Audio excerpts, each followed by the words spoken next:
Paano nga ba natin i-compute ang median for group data? So, dito sa ating example, meron tayong distribution ng 50 students sa kanilang mathematics examination.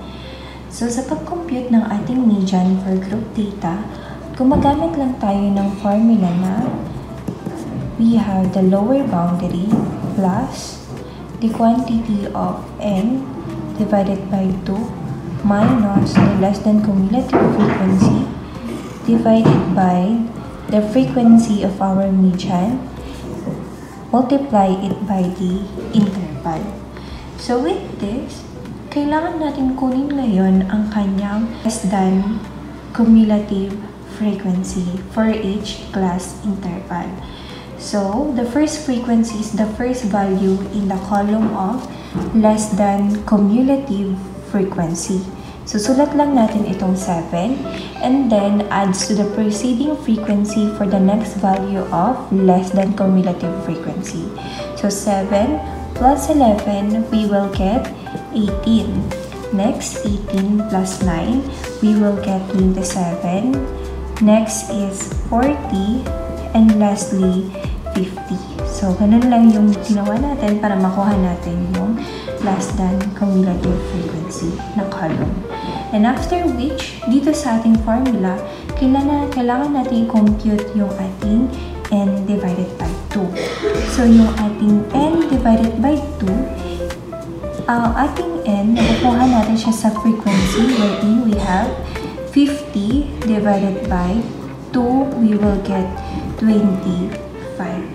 So with this, from the column of less than cumulative frequency, kailangan natin i-locate yung kanyang median class, which is the class interval whose value is greater than or equal sa na-compute ngayon natin na 25.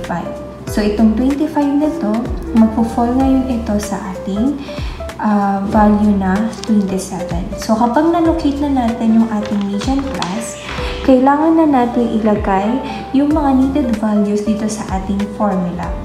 So, dito sa kanyang lower boundary, pag-compute lang natin dyan is 71 minus 0.5. Ang makukuha natin ay 70.5. Plus, lagay na natin yung n divided by 2. So, we have 25 minus yung less than cumulative frequency natin, yung mas mababa ngayon sa 27, we have 18.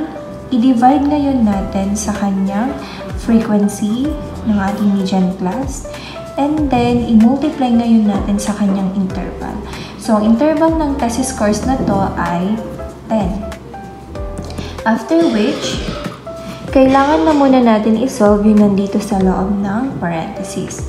So, we have 25 minus 18, that is 7. I-divide ngayon natin sa 9. And after which, multiply natin sa 10. At ang makukuha natin ay 7.78. So, after which, we now have 70.5 plus 7.78. Ang makukuha na natin ay 78.25. So, ganyan lang kadali ang pagkuha ng median for group data.